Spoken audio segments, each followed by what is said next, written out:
Првиот ден од топлотниот бран, граѓаните на истокот го поминаа добро. Предходните предупредувања имаа ефект, па граѓаните навреме се заштитија од жешкото. Сенки повеќе на ладовинка, кисела војчка, ладна вода. Дома разладуваме се со ладна вода. Дома ладничко не у куќата, многу убаво, супер. Добро се подготвија и јавните предпријатија, па иако потрошувачката на вода од вчера е зголемена за 20 до 30%, недостиг на вода ке нема. Во овој момент и во наредниот период, мислам летниот период, планираме нивото на водата да биде на граница на доволно за да имаме нормално водоснабдување на градот.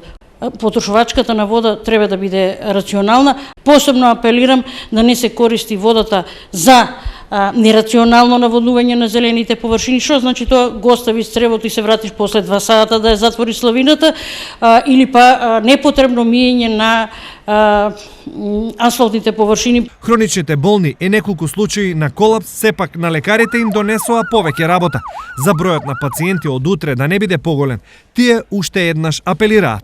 Преку ден треба да се избегава сонцето нормално, или веќе ако се мора треба да се носи чадор или шешир. Високите температури со себе носат ризик од труење со храна, па внимателност треба и со неа.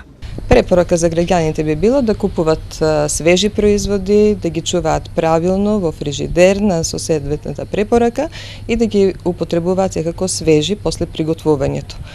И храната која се остава за вечерните сати секако да биде ставена во фрижидер. Денес е првиот ден од топлотниот бран, но најлошото доправо доаѓа.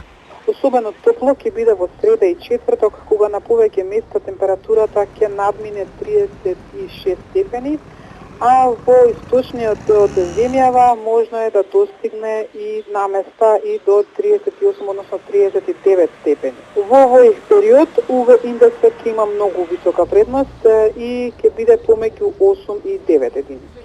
Поради ова, добрите навики за заштита на здравјето нека бидат секојдневие. Само така, овие високи температури ќе се поднесат полесно и побезбедно.